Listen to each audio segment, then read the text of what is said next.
La France, le sachant, le général de Gaulle nous a vendu une illusion. Une illusion qui a été bien marinée dans la politique. Les indépendances. Il a rendu la chose tellement compliquée, il savait que c'était inévitable. Il savait qu'il ne pouvait pas. Il savait qu'il ne peut pas arrêter, mais il faut donner l'impression que ce qu'ils ont n'a pas été de gaieté de cœur, ça n'a pas été facile. Ils ont lutté et puis ils ont eu. Voilà l'illusion de l'indépendance qui nous est arrivée. Mais entre-temps, il a pris le temps à son niveau, dans son pays, avec les institutions, de sceller certains accords que nous étions obligés d'accepter, en tout cas en partie, jusqu'à 1990. Ça, c'était la première partie du rêve vendu. Quand ils ont atteint leurs objectifs, de 1960 à 1990, en 30 ans, on a superbement volé et superbement endetté nos États. Donc, ils nous ont amené quoi? Ils nous ont amené la démocratie. Désormais, toute aide est assujettie à la démocratie ou au multipartisme. Donc, le deuxième rêve plus subtil a commencé. L'illusion de Gaulle, c'était pas aussi rapidement. Hein. De Gaulle, c'était 50 à 100 ans. Au minimum, 100 ans. Au bas mot, 50 ans. Ça, c'était le programme de Gaulle. Mais à 30 ans déjà, la France, les assassinats des présidents avaient commencé, le bloc Ouest-Est, la rivalité États-Unis-Russie a engendré, a empiété le programme. Donc, il y a eu des endettements jusqu'en 1990. 90, 91, 92, vous avez vu. D'accord? Et en 2000, ça, de 1990, ça c'est on est encore dans le deuxième, dans la deuxième vague hein, du rêve vendu par la France. On est dans la deuxième vague jusqu'à présent. Il y a eu un petit changement en 2000, mais le changement n'a pas été très significatif. Puisque cela est arrivé. Tu veux quoi là-bas? Non, non, non. J'ai enlevé mes ciseaux. Je te donne pas. J'ai enlevé là-bas. Sors. Tu vas te blesser avec. Non, non, non. J'ai enlevé mes ciseaux. Je te donne plus. C'est à cause de toi j'ai enlevé. T'as plus de ciseaux là-bas. Donc, de 1960 à 92, 32 ans, ou faire moi en 93, d'ailleurs, la mort d'Houphouët a coïncidé avec l'éclatement de cette illusion. Et un moyen extraordinaire de cette illusion, de ce rêve, de cette manipulation, cette machination, c'était le franc CFA. Le franc CFA. Vous comprenez que quand vous devez parler de ces choses-là, ne vous jetez pas dessus seulement, ah voilà ce qu'ils ont fait, voilà, voilà. Il faut, pour que les gens comprennent bien, il faut remonter à la genèse des choses. Et quand vous expliquez, ça devient facile pour tout le monde de comprendre. C'est pourquoi j'ai fait ce grand détour pour vous amener à comprendre, parce que le sujet il est un peu complexe. Ça, ce n'est que le décor, hein. On n'a même pas encore commencé le vrai sujet. Alors, mais on ne sera pas long, rassurez-vous, on ne sera pas long. Alors donc, le franc CFA a été le moyen le plus subtil. La coopération militaire, la partie violente qui a un peu froissé les Africains, c'est la même mise sur nos ressources naturelles. Mais le CFA devait permettre ça. Il dit, je le fais, vous êtes une nouvelle nation, vous n'avez pas de légitimité, on ne vous connaît pas, vous ne connaissez pas le monde des finances, vous n'êtes pas habitué, voilà ceci, permettez-nous de gérer votre monnaie à votre place, on fabrique la monnaie pour vous, on va garantir la monnaie sera blablabla, bla, vous connaissez, la monnaie jusqu'à ce que la monnaie soit collée et au franc CFA, et ça faut au franc français et à l'euro. Mais la France reste, malgré tout ce qu'on vous a dit, tous les mensonges des présidents vendus et corrompus, le CFA est une bonne monnaie stable. C'est faux. Mais ça, c'est eux que ça regarde. Si c'était une bonne monnaie, on n'allait pas attendre la mort de feu pour dévaluer le franc CFA. Le franc CFA, Alassane Ouattara. Maintenant, le direct vient de commencer. Alassane Ouattara, criminel pathétique, mécréant de son état, jaloux, pervers, revanchard, corrompu, malhonnête, voleur, cet homme sans foi ni loi, avec aucune dignité humaine, mais la bestialité animale est sa dignité. Il a l'enveloppe charnelle, l'enveloppe humaine, mais au-dedans de lui, même un tigre fou est mieux qu'Alassane Ouattara. Donc, en tant que DGA Afrique du Fonds monétaire international, la France, qui a son mot à dire au sein du Fonds monétaire international, la France qui garantit le franc CFA, la France qui a vu en Ouattara une opportunité. Au début, quand il est arrivé, non, c'est pas autant d'Oufoué. Oufoué n'a pas accepté, non, c'est autant de Bédier. Ça a été dévalué autant de, non, Oufoué moi en 93, c'est après que ça a été dévalué, pas autant d'Oufoué. Oufoué n'a jamais accepté la dévaluation du franc CFA. Ça n'a jamais été fait. C'était une des conditions d'ailleurs pour laquelle il s'est opposé. Et c'est ça qui a aggravé sa maladie. C'est autant de Bédier que la dévaluation a été faite. Si tu veux, il faut rentrer dans ton téléphone. Je peux sortir tout de suite la date de dévaluation du franc CFA. Donne-moi une seconde, je vais aider ma soeur ici. Je te fais ça facilement tout de suite. Dévaluation du franc CFA. Ok, tu vois. En 1994. Le 11 janvier 1994, les représentants des États africains membres de la zone franc ont annoncé la dévaluation de 50% des francs CFA. T'as compris, Une nouvelle parité a été établie fixant la valeur du franc CFA à 0,01 franc français. Non, t'as compris? En 1994, Oufoué est mort.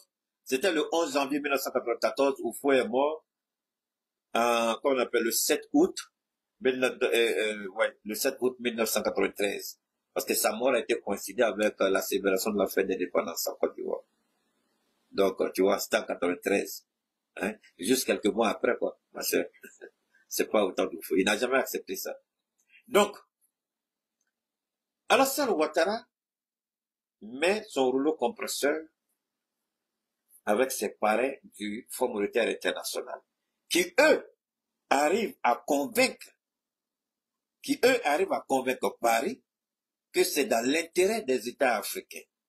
Parce que le Fonds monétaire fait des études d'évaluation sur, comment on appelle ça, sur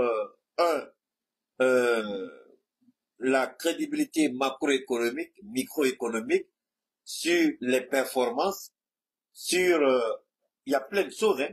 Donc, et ils sortent leur papier dans le dos des États africains.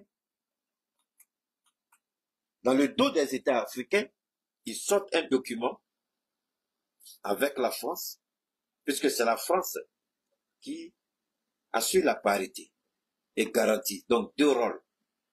La France dit à ses partenaires, c'est dans l'intérêt de notre économie, pas à 50%, le franc CFA est dévalué. D'accord? Ça, ce n'est, je le répète, ce n'est pas fait dans le dos de Ouattara. Ouattara repart au Fonds monétaire international quelques mois après, et c'est Bédier lui-même qui signe sa lettre pour qu'il retourne au Fonds monétaire international. Il retourne au Fonds monétaire, et voilà comment il paye les Africains. Donc,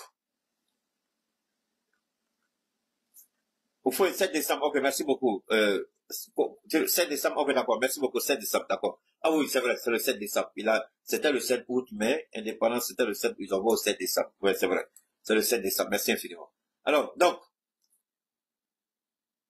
donc, le franc CFA subit le premier choc, la dévaluation, sans que les États ne soient préparés. Et on dit, ces États-là sont membres d'une organisation qu'on appelle Union économique monétaire ouest-africaine. Écoutez très bien ce que je dis. Union économique monétaire ouest-africaine, UMOA. Et nos réserves d'or sont déposées au Trésor français. Donc, on n'a aucun contrôle, d'une manière ou d'une autre, sur notre propre monnaie. Alors, quand je vois des petits présidents ratés, pervers, vendus et corrompus jusqu'à la moelle, qui vont brûler en enfer, dire que le CFA est une bonne monnaie. Alors, que les présidents africains aient le courage de dire à la France, d'accord, notre or là, pardon, est-ce qu'on peut aller regarder un jour? Quand Donald Trump est arrivé au pouvoir, il a dit, on dit, il y a combien de tonnes d'or? 400 tonnes d'or, je crois. De l'or, ils ont l'or un peu partout, hein. Mais, il y a une certaine quantité, il était curieux. Il dit, il veut aller regarder ça. Mais, l'endroit là est tellement sécurisé que tu peux pas. Mais, comme c'est le président, son premier mandat, il a tenté. Ils l'ont tourné en bourrique, il n'a jamais pu aller. Mais cette fois-ci, il a fait tout avec Elon Musk, avant que Musk ne craque la porte. Ils disent qu'il veut aller voir l'or. Il n'a pas dit, mais il veut voir vraiment si physiquement l'or est là. C'est pourquoi, parents, soyons sérieux dans ce que nous faisons. À un moment donné, ceux qui ont la responsabilité de gérer notre patrimoine financier, on a le droit, ne serait-ce que de contrôler. Mais depuis on a déposé notre or là-bas, quel président africain, d'Oufoué jusqu'à Mobutu, non, Mobutu n'était pas avec nous. L'autre aussi, Touré n'était pas avec nous. Mais, d'Oufoué, à Lamizana, à Namur Keïta, là c'était franc malien aussi, jusqu'à Moussa Traoré, qui est rentré dans le CFA, alors d'accord. Tous ces présidents-là, Bongo, Tchad, d'accord, Congo, aïe, Centrafrique, aucun président africain n'a eu à dire une seule fois.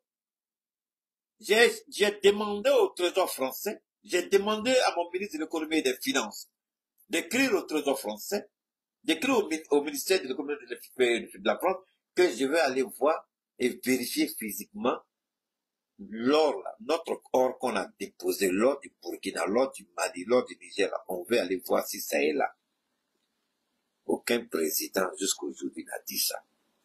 Donc c'est sur quoi? On parle sur la base d'une confiance aveugle.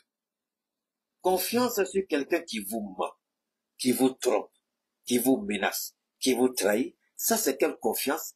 Alors, moi, au lieu d'envoyer nos ministres là-dedans, financement de développement, blablabla, pourquoi vous n'envoyez pas les gens pour aller contrôler l'or du Mali, du Burkina, du Niger en France? On va aller contrôler la situation de notre or, si notre or est toujours disponible. Moi, je mets tous les pays africains au défi. Vous allez trouver zéro, comme Donald Trump est parti. Zéro, même pas un gramme d'or. Tout a disparu.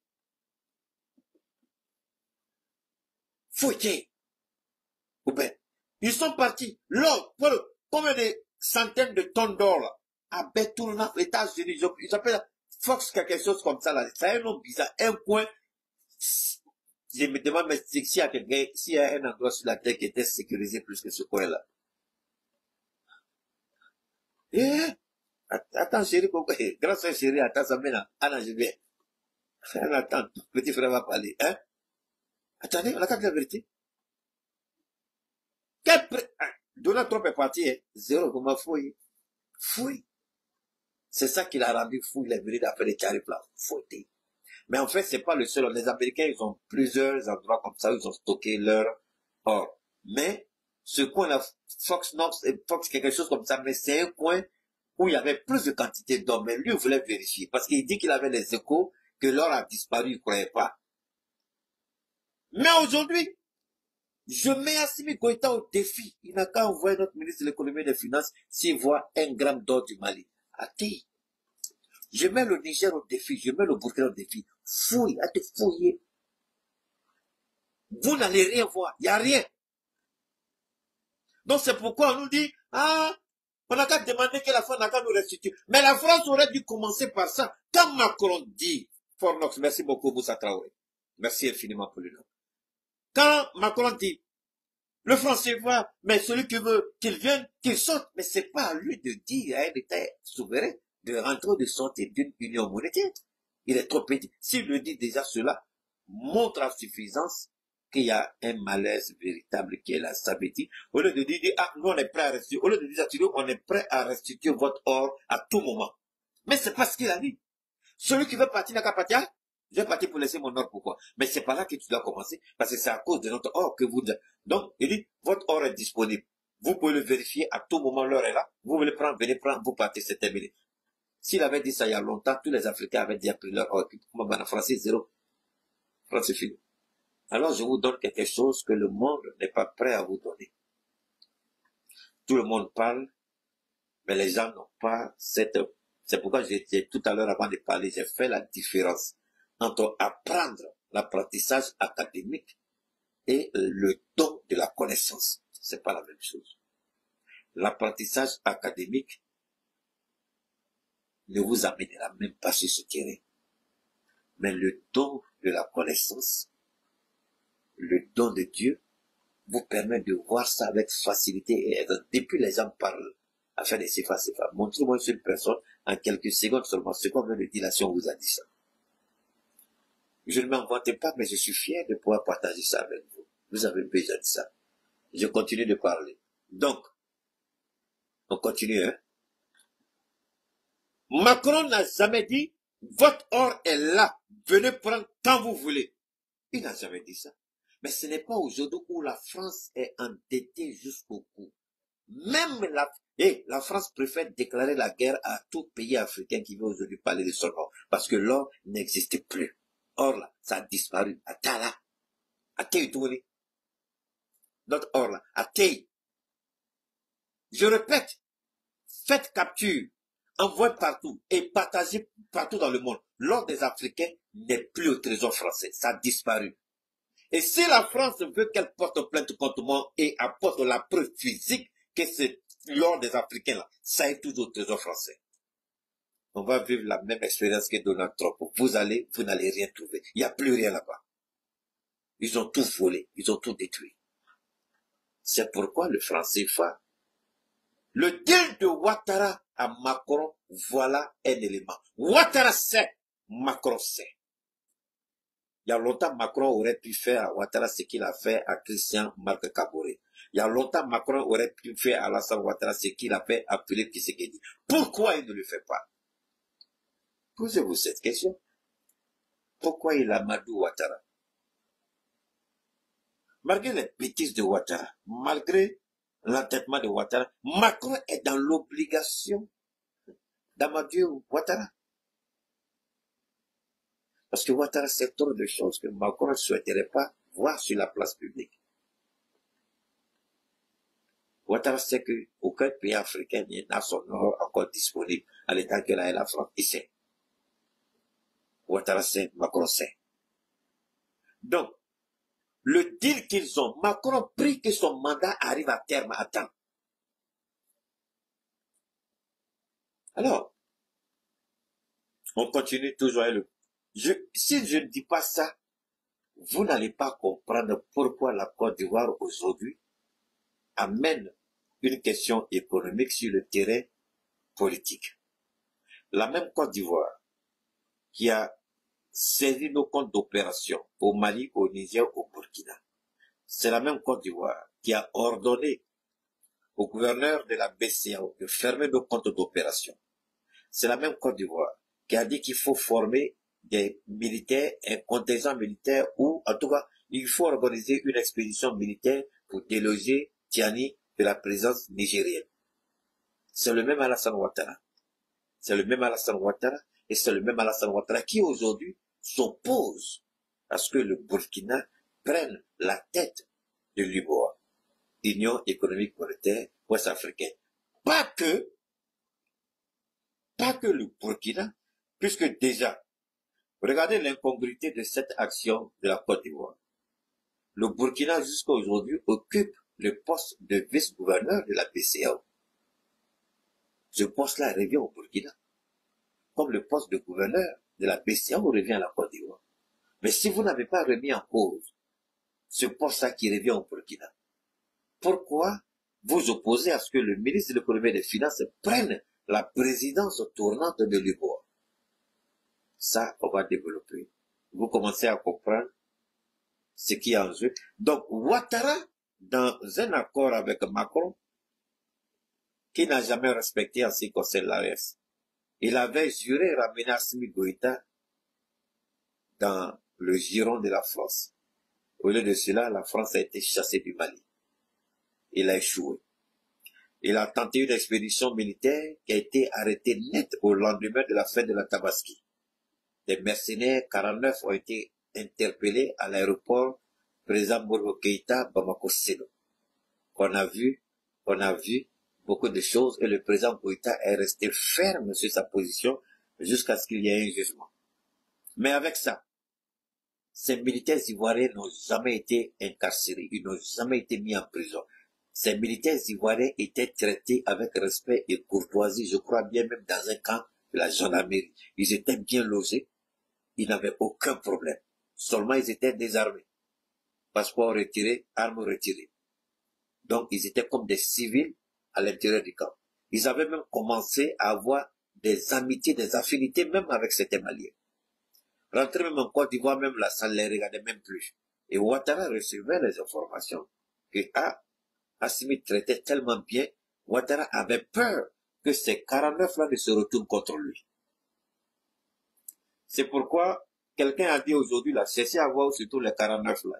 Il y a beaucoup qui ont été liquidés en douce et passés sous radar. Ceux qui... Et Ouattara sait. Je le répète, Ouattara sait. Mais pourtant, Ouattara arrête un parlementaire malien et puis le fait jeter en prison. Alors que nous, on avait tous les droits de mettre ces militaires-là en prison, mais ils n'ont pas été mis en prison. Ils ont été traités avec dignité et courtoisie. Ouattara fait arrêter un monsieur. Mais tout ça, l'arrestation de Gassama, je l'ai dit le premier jour, quand j'ai mis ma poudre. J'ai dit Gassama est dans... J'ai dit, cette situation va au-delà de Gassama. Ouattara est en perte de vitesse. Ouattara a été surpris par sa propre mort. Quelqu'un qui vit les surpris encore par sa mort, il faut écouter.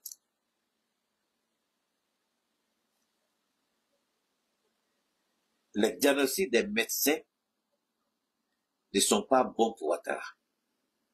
Je répète, les diagnostics des médecins ne sont pas bons pour Ouattara. La situation qu'il croyait sous contrôle, une situation politique qu'il avait créée de toutes pièces depuis 2002 avec l'apothéose en 2011, il a trahi toutes les alliances, croyant qu'il était seul à bord, qu'il contrôlait tout. Il se réveille avec une réalité douloureuse. Sorogio est bien portant, très bien portant d'ailleurs, en très bonne santé et vivant aux portes de la Côte d'Ivoire, entre le Ghana, le Mali, le Niger et le Burkina. N'oubliez pas de vous abonner et d'activer la cloche de notification pour rester informé de nos prochaines vidéos. Restez à l'écoute pour les développements passionnants à venir.